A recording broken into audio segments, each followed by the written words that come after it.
Pastors Podcast. We're going to call it that until we figure out a better name for what we're doing. This is a collection of three pastors in Glendale, California, we enjoy talking together. And we thought we'd record it in case anyone else wanted to listen in on our conversations. We find that highly unlikely, but we're going to give it a try anyway. My name is Todd Leonard. I'm senior pastor at Glendale City Church of Seventh-day Adventists. In a moment, you'll meet Galen Gobin, who is the Clergy Support Services Director and Grief Support Director for Forest Lawn, a number of cemeteries and mortuaries in Southern California. And then Shane Kinnison, who is senior pastor at First Baptist Church of Glendale. Where we pick up today, we were already talking a little bit just about sports. Galen is a huge University of Texas fan. Shane is a huge Texas Tech fan, which means they have to overcome that huge rivalry to be friends. And by the grace of God, they've done so. So we were talking about that, and then I mentioned that I'm a fan of Syracuse University Orange, and they used to be called the Orangemen. And we are talking about the etymology of the nicknames of the school teams and where their traditions come from. And that's where we're going to pick up in the podcast today. So I hope you enjoy it as we talk about conversations around our traditions as a nation, our history, how we can find common ground and show grace to one another in the midst of the great division that we're all experiencing. Of course, I didn't realize until they changed their name that Orangemen was a nativist or anti-Native American, apparently, I guess, because they're no longer the Orangemen. They're the Orange. Oh, yeah. So, kind of like Stanford, they're colored. Right. So that was interesting that I had no idea. I thought it had something to do with William of Orange, something European, something I didn't know. I had no idea. Yeah. Never paid attention. I just rooted for him. And well, you know, that's interesting to me because there's a big controversy right now at UT about the fight song, "The Eyes of Texas," which Shane, I know I can sing it for you if you want. But, I hate that song. I hate that song. Well, and here's what's interesting about this, and I learned this last year with all of the reckoning coming out of, Black Lives Matter and all of that. So the song, the tune of the song, Todd, is "I've been working on the railroad." Mm-hmm. The eyes of Texas are upon you, all the long day. And I grew up singing that song and went to school singing that and stuff, and I thought, how dumb is that? How stupid is that to have a fight song that is, "I've been working on the railroad"? But I didn't think anything about it. You know, it was there and stuff like that. Come to find out, it was written for a minstrel show and performed the first time on campus in blackface by some I think it was a fraternity or something, or some organization somewhere connected with the school. And this last year, there was a huge reckoning about this. It's part of the reason that Herman got fired from the football team, among other things. But the football team abandoned it. They wouldn't sing it. One game they didn't even appear on field with it, which football tradition is: win or lose, you gather, you stand, you sing "The Eyes of Texas" and all of this. And so it's interesting to me. And when I learned that, I was sort of like, well, I can get rid of it if it's got those kinds of overtones to it. I never thought it did.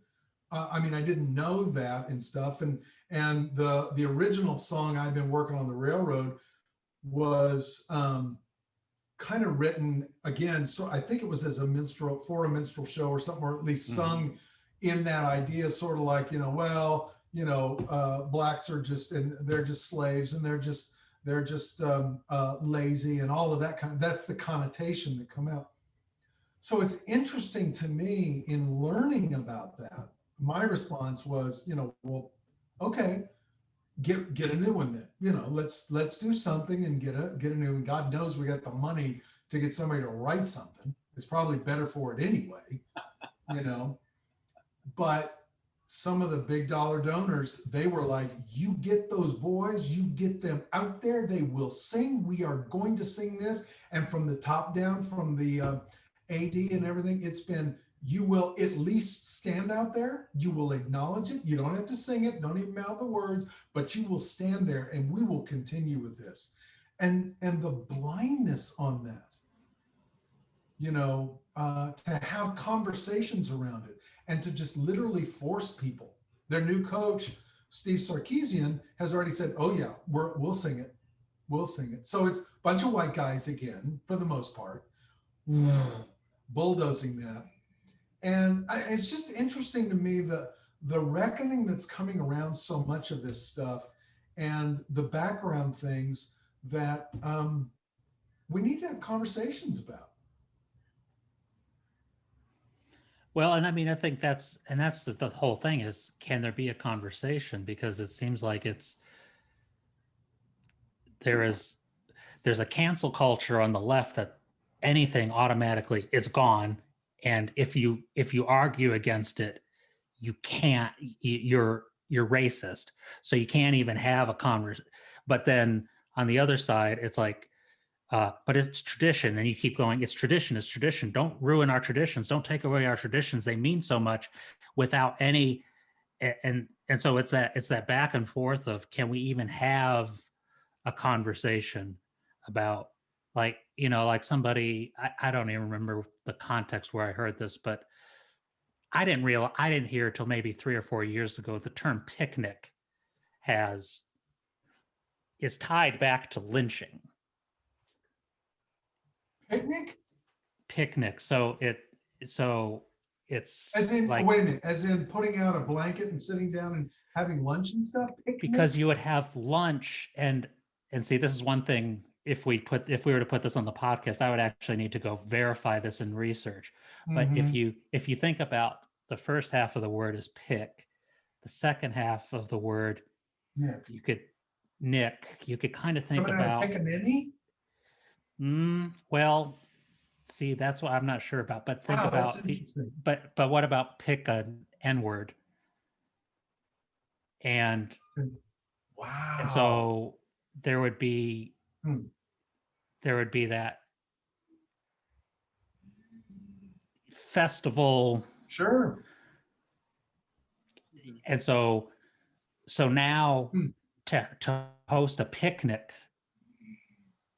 but then but is that, are we, when nobody, I would even venture to guess, until more recently, even most African Americans had that connotation with the word picnic, because again, I was pastor of a predominantly Black church, and we had church picnics. So there was not an awareness of the historical tie to that word. Right. But then once you find out the historical tie to the word, does that mean you? So I guess that's all these kind of conversations of, when is it? But again, even in this podcast, it's 3 white men talking about the subject. And it's like, if we're going to have these conversations, it can't just be in the echo chamber of the same privileged experience. Yeah. It's got to be in the context of including people who represent, whose heritage has been on the downside of that history, on the harmed side of that history. Yeah. But I mean, I live my life in a context of people who live on left and right, and the perspective is so different in how they view things, and bridging that divide is so difficult. Which was one of the things I actually thought we could talk about today a little bit, was the whole thing about, I had heard some discussion this week on the news about, now that Biden has taken office, and his inaugural address and everything that he's been saying since the election is about uniting the country, being a president to all Americans, and trying to bring us together, and in Congress working across the aisle and things like that. And people are just saying, how realistic is that possibility? And so there's that question, and then the question was, how did those of us who have family members and friends who not only voted for Trump, but even had bought somewhat into parts of QAnon conspiracy, and maybe in this moment now that nothing happened to stop Biden's inauguration, how is there a way to have a conversation where to try to bridge the divide there, as well as what can we do as people trying to be uniters rather than dividers? How do you go about showing that respect to someone who, from a liberal perspective, had bought into something quite bizarre and far-fetched, but for them it was a deeply personal conviction that they had? I think a lot of that has to do with what they used to talk about, the 6 degrees of separation. You heard that terminology a few years back, 6 degrees of separation from Kevin Bacon or something like that. It's a little game or something that people did. So these degrees of separation, sort of like ripples in the water, once you throw the pebble in, right? I think some of that has to do with this idea of where people are on this spectrum of extremism and ideology and fundamentalism, be it religious, political, social, whatever kind of fundamentalism. You know as well as I that those who are the most bought in, those who drank the most Kool-Aid, are the most difficult, or actually the most impossible to talk to. Yeah. So the question becomes, where do we find people on the spectrum, and perhaps on the outer rings of the spectrum, because wherever the stone has hit the water, that's where the ideologues and the extremists and the fundamentalists gather. And I'm not sure anybody of goodwill can penetrate that circle. You can piss them off and make them angry, but I don't know if you can penetrate them for the sake of wisdom and collective good at that point. I'm wondering, is it more of a work of reaching toward those who are on the outer rings? It's just a thought. Yeah. Yeah, I don't know, because so much of this stuff is based in emotions, and emotions are not rational, and you do not address emotional experiences with rationality. And they don't. They're two conversations. And it becomes really, really hard to engage someone when they're on an emotional basis and you're on a rational, or vice versa. And you never know when that stuff flops in. By the way, and it's an interesting conversation about language. You use the term "drink the Kool-Aid." We all know that comes from Guyana. And that I've heard some stuff. Interestingly, and I don't know if it's a good thing or not and everything, but Jim Jones was a disciple. He came out of the Christian Church Disciples of Christ, and makes people a little bit nervous about that. And I've heard some people, I've read some articles that talk about people that have family members that come out that were connected with that, particularly here in California, because you have a fair amount of that. Because he left from San Francisco But he was in Right. LA for a while as well, not for very long, but he was here for a while, and then went San Francisco, I think is what it is, and then went to Guyana. But you have family members here with that, and you say drink the Kool-Aid around them, and you shut them off. Mm. They've closed off from you. There was an article, I think it was in the Christian Century, and this was probably a couple of years ago, whenever it was around one of those anniversaries of that, 25 years or whenever that happened to be. Time frame. Maybe it was longer than that, but because I don't remember. But it's just interesting because part of I think what we're struggling with these days is the fracturing of the social order, and it continues to fraction as people don't want to find themselves or identify themselves off into some other way, into some other piece. So you never know, and you never know when you're going to step on a landmine that's going to irritate somebody and blow up in your face until you do. And it just is. It makes everything a real minefield in human relationships these days. Except for in some ways with those people that are the ideologues, where I love your image, Shane, where that stone hits the water, because they just walk around with it printed up on a hat up here.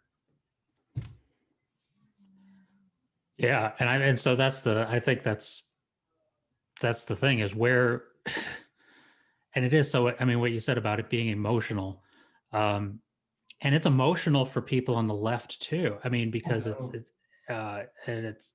and it's so quickly goes to the gut, and it leaves the head for both sides.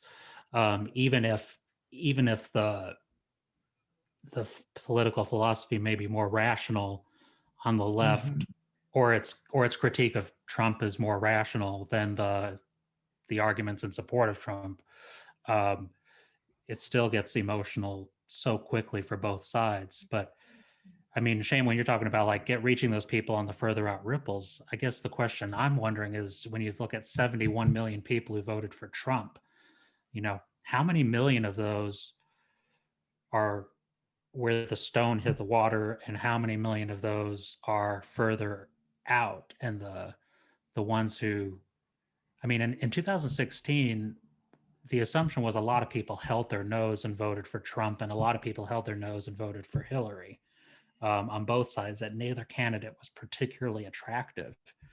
But in 2020, when even more people voted for Trump than in 2016, that means there is a lot of people very happy to be there, and to knowing everything that they now know of 4 years of his administration. They are happy with that continuing. I don't know how many would have changed their mind after the events on January 6th, but supposedly the approval rating, even after January 6th by Republicans, is still extremely high, 91% or something. Yes, it was high. So everything that people have seen, and these aren't QAnon people, all of them, right. They're still completely on board. And so I guess really listening and saying, what is it that maybe that you hate so much about the politics of the left that you want the politics of Trump? I don't know if it has more to do with when I hear people in my circle who voted for Trump, it very much is often around he stands up against what they perceive to be as the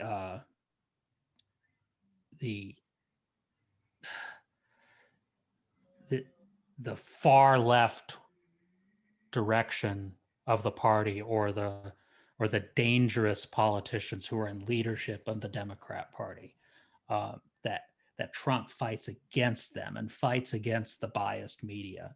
And so it's much of like he is He is the stalwart standing against the socialization, I guess, of the country. Anyway, that I've heard that more than what they've like that he's done for the country. It's what he's kept from happening to the country.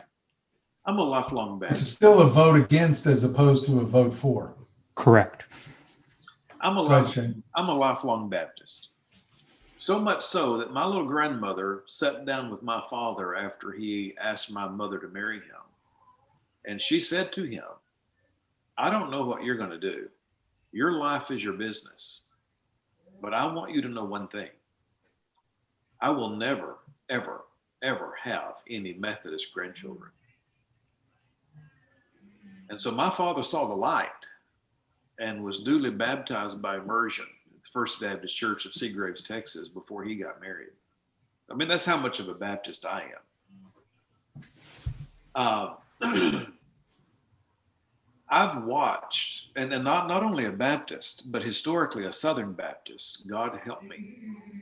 And I've watched in my lifetime when, as a child in the 60s, growing up into the early 70s or mid 70s, and then a teenager in the mid 70s, I watched my denominational home shift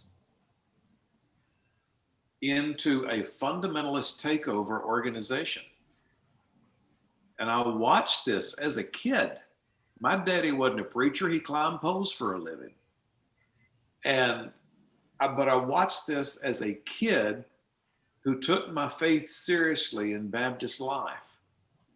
And I can remember very vividly when I was just a little boy, I'd be at my grandmother's house on Sundays a lot.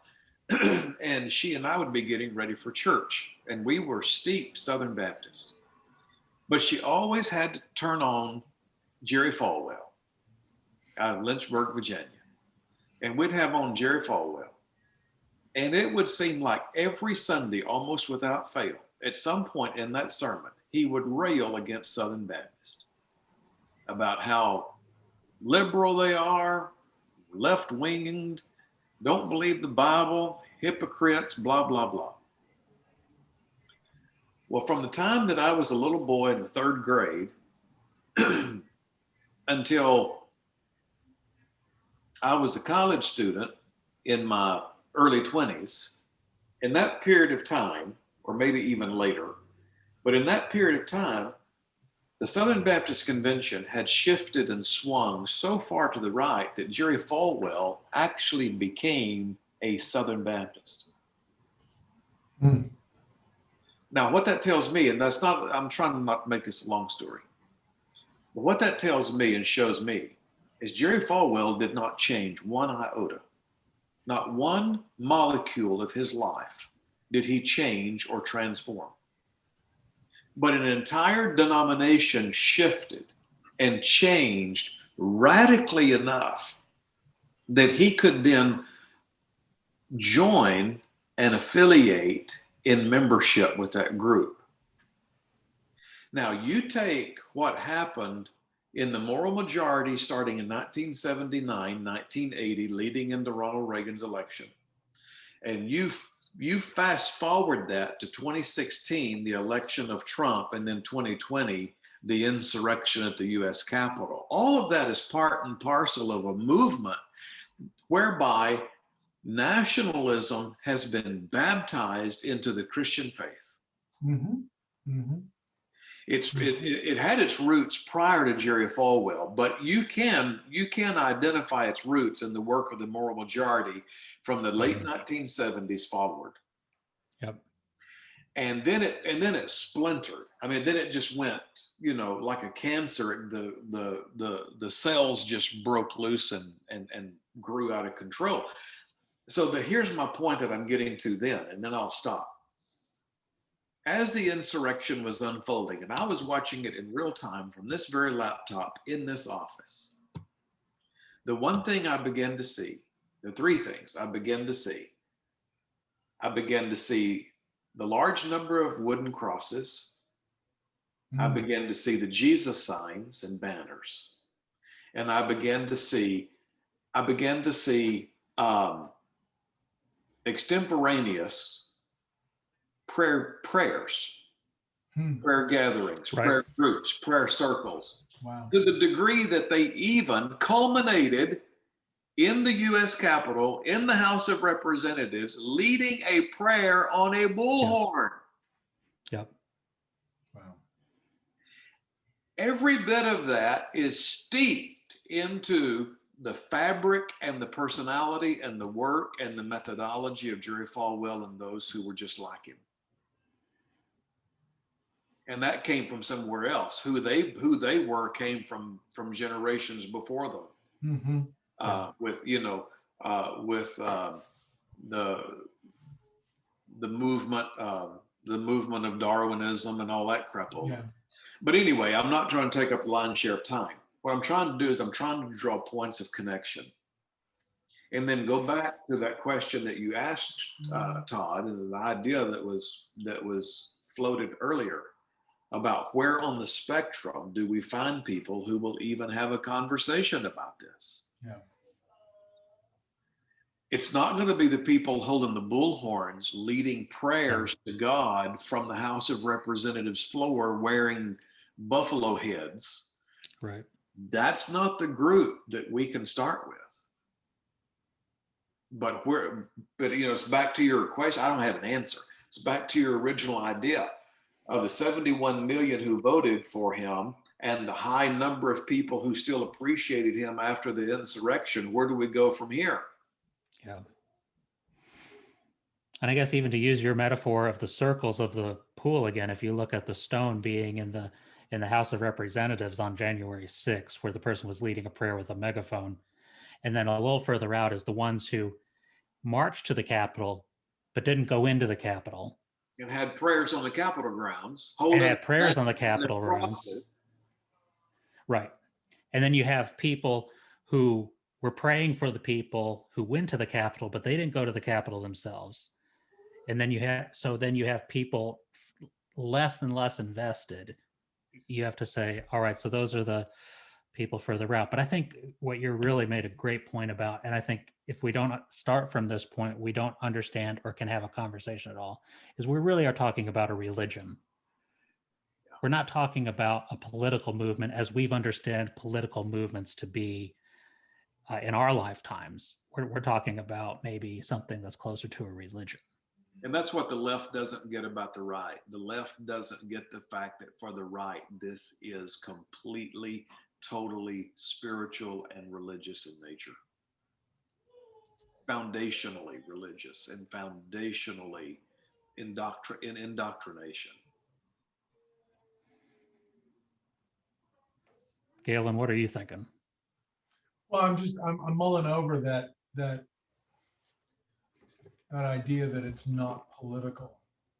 No, I'm not saying it's not political. No. But it's steeped deeply into religious fervor. Right.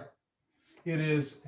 I mean, I would say what I have read about it, which is fairly minuscule or whatever, but that it's the theology that comes out of Ezra and Nehemiah and the Old Testament, Hebrew Testament, whatever, again, there's, language changing. A dominionism? Well, yeah, that's a new term I've run across here recently, but it's, I was going back to that whole sense of purity, which I think, I think from me at least gives me a handle on some of this. When I think about purity, goes back to what I was talking about, this sense of fracturing, because I am not that, but I am this. And I will, whether it be gender identity, whether it be political, whether it be whatever groupings that people find, there's a sense of well, that doesn't exactly cover who I am, and therefore I'm going to purely reject that and define for myself what this is and what I am, and all. I think, I don't know, maybe I've steered somewhere else here, but I'm always caught up with this whole sense of the need for purity, because purity totally destroys a sense of grace. Mm. And one of the things that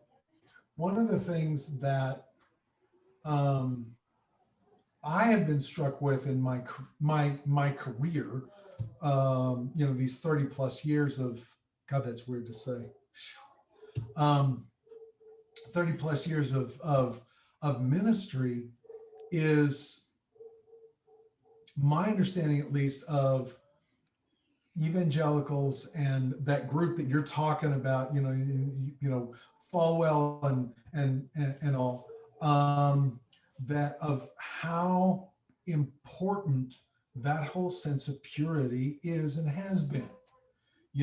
Ronald Reagan and Nancy Reagan, back to Just Say No. You want to be, the purity rings that they were giving out for a while, and stuff, and I'm going to marry God until I marry my spouse, Yeah. whoever that is, and stuff, and maybe I'm still caught 20 years ago or something, but I think that I think that there really is something that generated out of that, and this need to have a pure sense of myth, and out of which I function, critical, what do they call it, critical theory or whatever, that Race theory. yeah, that has just kind of exploded everything again here recently. And no, we're not going to teach any of that, and and all the different mess that's come up with that. That goes back to this sense of, no, we have to have a story that we will all agree to, and there's got to be this whole sense of what that story is, so that we can move forward, so that we can be whole and we can be pure. And I'm going to take back my country. I'm going to go back and we're going to, these insurrectionists screaming about this stuff, and how much unimpure can you get with the rot that QAnon is putting out? Pedophilia and satanic worship. I mean, it's almost like it's been written for a group who is absolutely pure in their sense of, it is me and God, and I'm going to be pure before that God. I'm beating a horse to death here, You keep using the word pure, and I keep saying in my own mind puritanical. Excuse me. You say pure, I'm saying puritanical. I think we're both saying the same thing. But I think what you're describing is the kidnapping and the hijacking of purity into a puritanical type twistedness. Sure. Yeah. And into a myth and a narrative that people have bought into, because it does resonate with them somewhere in the depth of the psyche of their mind and their soul, and perhaps even their history. And then it reinforces something that I've always thought, and that is, and you've thought it as well. You can never truly correct a fundamental ideologue, because a fundamental ideologue can never be wrong. Correct. Right. Period. Yeah. Which is and that's kind of what I'm talking about, that sense of purity. My thought, my beliefs, my actions, they all line up, and nothing is outside the bounds, which is why it's always so gleeful on one side and shocking and sort of like on the other, I think, when Jerry Falwell Jr. gets drunk and is shown thrown with his pants undone, and who was the guy that was out of Colorado Springs, who was head of the NEA, and we found out he's doing meth, and he's bisexual in one level, or maybe gay or something. All of the stuff that he, everybody goes, oh wow, and ha ha ha, depending upon which side you're on, and you lose that sense of grace until that happens. Yes. Then when that happens, be it Trump and his first or second impeachment or anything else, as soon the people, the congressmen or political leaders who encourage the insurrection, until that happens, it's strictly puritanical. And when it happens, those puritanical voices start using phrases of grace. Yeah. By completely bypassing, undercutting, and short-circuiting accountability. Yeah. They go immediately to grace. Kevin McCarthy. And as soon as they go to grace, then that puts them again in the puritanical position of power. Yes. Yes. So I know that this is not an us versus them conversation today. But you've hit on some things that are really resonated with me. This idea of purity and puritanical forms of living, and this idea of fundamental ideologue, extremist ideologues who are never, ever, ever wrong, and they can't be wrong, and they never will be wrong. And not only can they not be wrong, but they will never, ever, ever seek a compromise. Ever. No, because then if I'm compromising, I can't be pure. And this is the thing that blows my brain. This is the mass of humanity in our country that has risen up under the MAGA hat. True, to varying degrees on the spectrum, but true ideologue, extremist, fundamentalist who cannot be wrong and who cannot seek a compromise. That's and so I think we're up against, in my view. And I think so. The question of how do we teach grace in the right context again? Where can we even help each other? Those of us who have conversations with people across the spectrum about, is there a way to help? Just saying, can you get along? I'm not asking you to accept the leaders of the Democratic Party, but can you show grace to people who voted for the leaders of the Democratic Party, and understanding that they're human beings and that they come to making those decisions based on their own human experience, and so that they do those things at least out of their best interests, and then maybe and then you say to those of your friends who are on the liberal side of the spectrum, to say, can you show a little grace to your friends who voted for Trump and allow them to be human, and understand that those conversations or those convictions come out of a whole lot of experience and things that have happened in their life. And can you actually start dialoguing out of that place of humanity and grace again? And so just allow, if we can maybe get people to reconnect with their humanity again. If we were on our game with doing a real high quality podcast, I would have brought in, and I would have known where this conversation was going, I would have brought in my colleague, Mike, who preached this past Saturday. And he said, he preached something so profound that I completely already embraced myself, but I had never heard it presented in this way. And I thought it was so great. He preached on the passage in the Gospels where the Pharisees asked Jesus to give them a sign so that they could believe that he is the Messiah.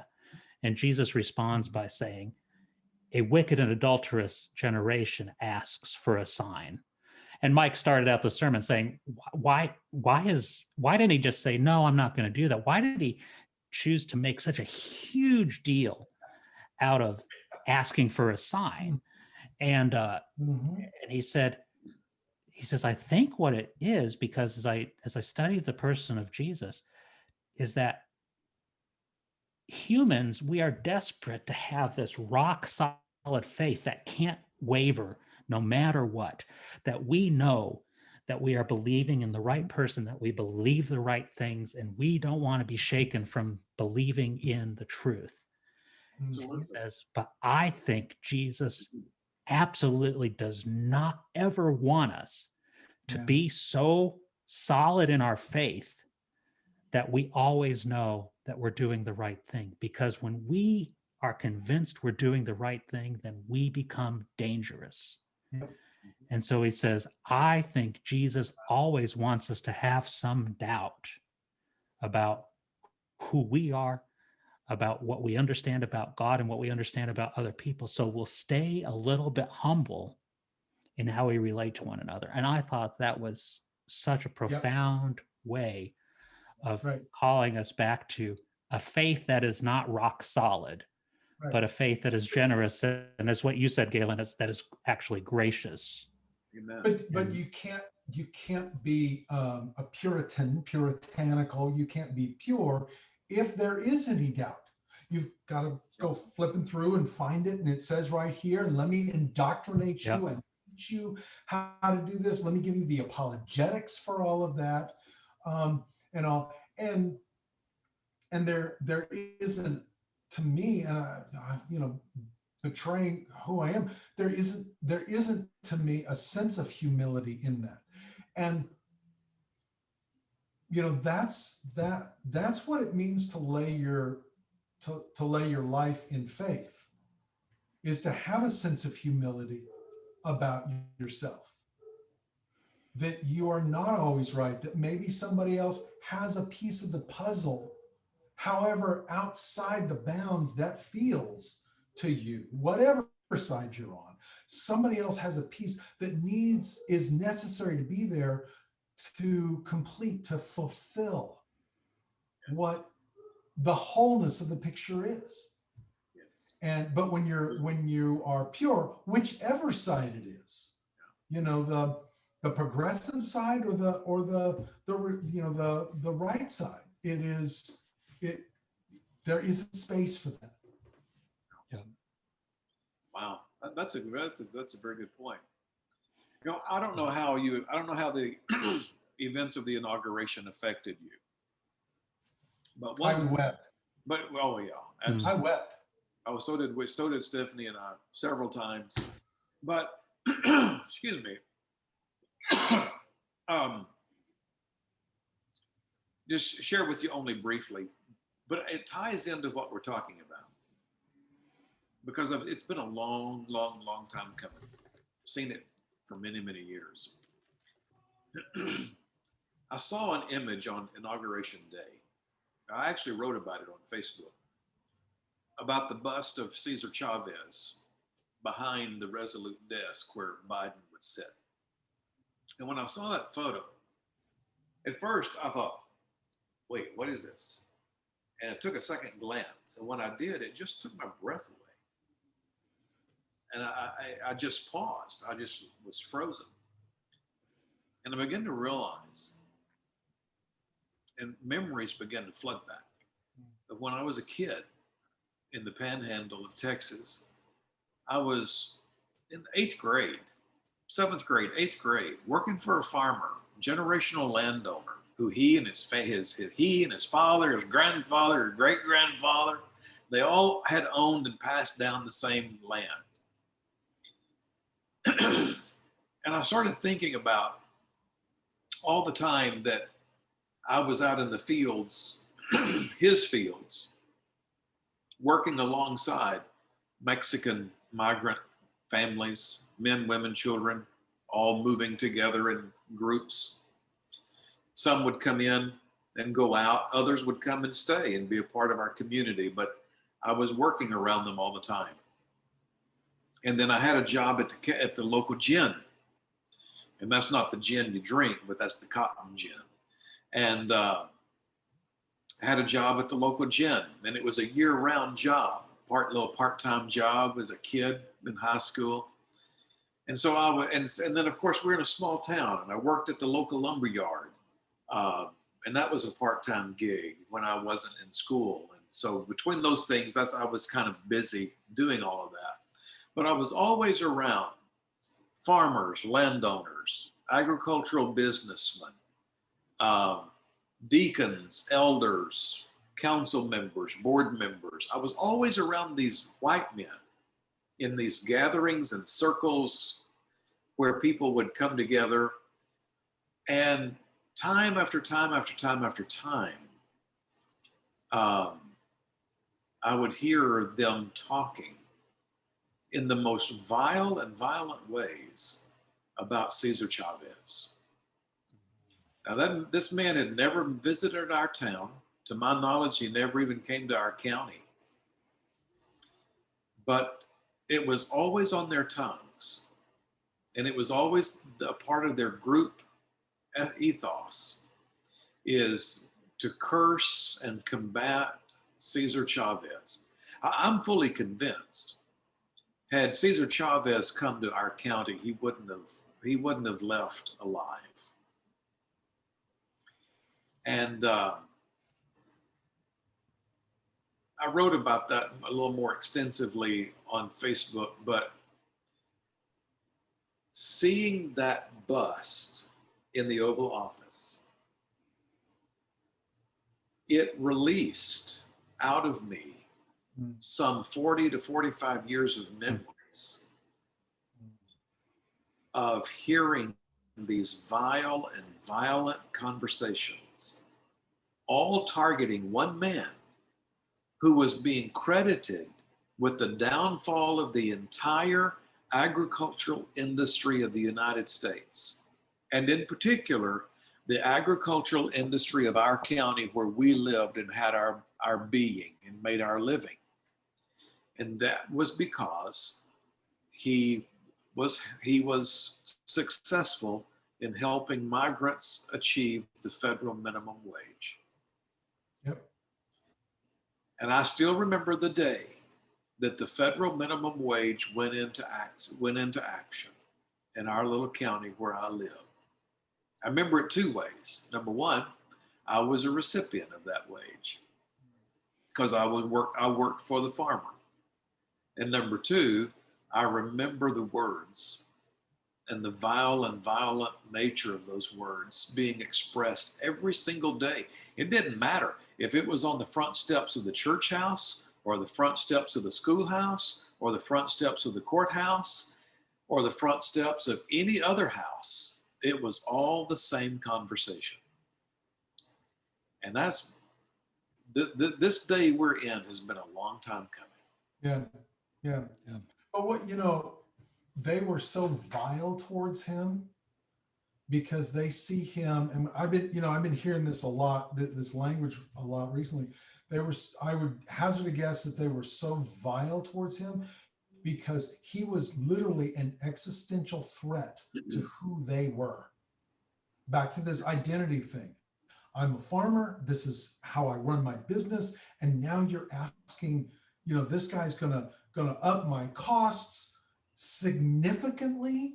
He's got all these other people that are gonna start banding together and things. And now I can't just, hire and fire. I can't be the powerful person that I see myself as, or that my role in life, my place in society here makes me feel that I can't have that anymore. This is an existential threat to all of those people. And I think that's the same thing that's going on with these patriots, who are, storming castles and stuff like that, or storming capitals and stuff like that.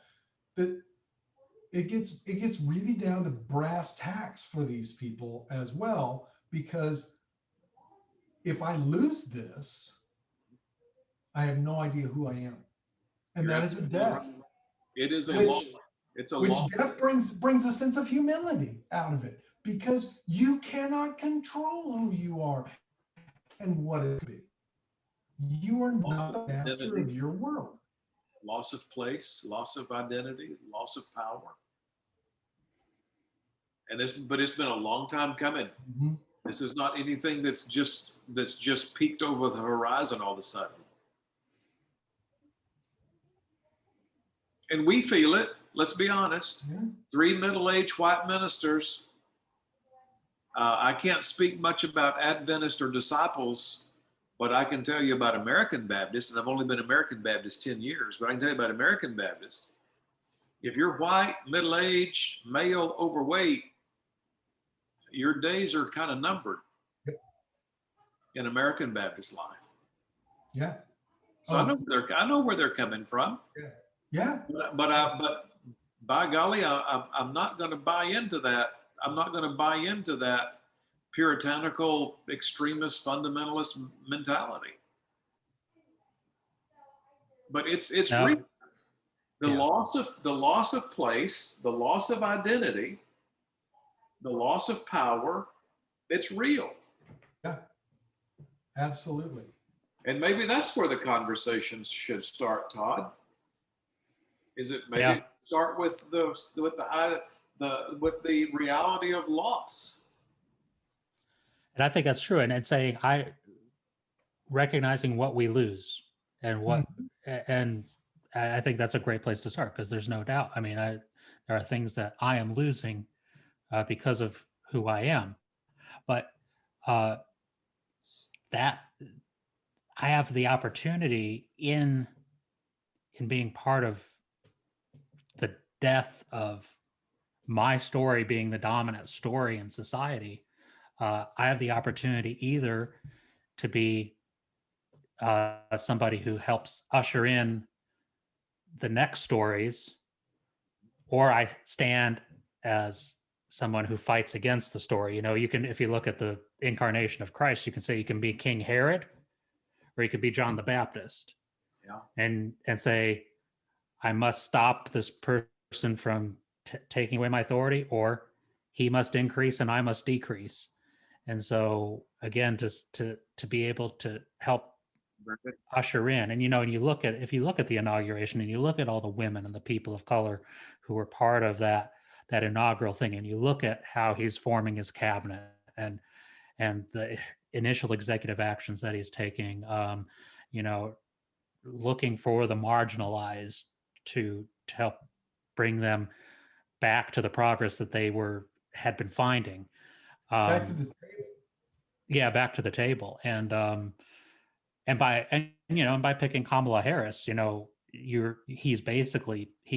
set the table for the first woman and the second person of color to be the next president, if when he no longer runs for office, she would be the default nominee. I mean, he is doing that ushering work in his own way. He is kind of a transitional figure. You look at him being the vice president to Obama, and now being the president, and there is, I hope he continues to reflect the spirit in which he's been operating over these last years. And there's no reason to doubt that this is just an act, because he's been behaving this way for a long time. That Yeah. I really do hope he continues modeling that transitional leadership that he's been modeling, and maybe we can learn something from that. I mean, that's my hope from anything else, is whether you're Republican or Democrat, you can at least look at what Biden is doing and say, he gets where we're at, and he's trying to take us all along in that journey as much as possible. But if people won't move along in that journey, he's not going to let them derail where we need to go. So yeah, I think that's, for all of us middle-aged white fat guys, that's, if we can be part of that in our own context, we're moving the story forward. We're not losing our story. Right. Our story, we're helping transition our story and the future generations of that story in a new direction. That's a very good point you're making. And I really like that analogy. Yeah. It helps. That's a good illustration. But one of the things that I find interesting is, did you hear the qualifiers that you used, Todd? This goes back to what I was saying about earlier. Middle age, white, and then you added fat. And I know that that's kind of the humor among us and things like that. But there are 3 qualifiers and 3 identifiers. Mm-hmm. It is so deeply ingrained within us. It is such a part of, it's such a part of the vision that which we use to look out onto the world, that to me, and this is what I was preaching about yesterday, to me, I think we have to get really, really basic in the sense of, who am I? I am a child of God, and the people I look at are a child of God too. Yes. First and foremost, what is my identity in this world?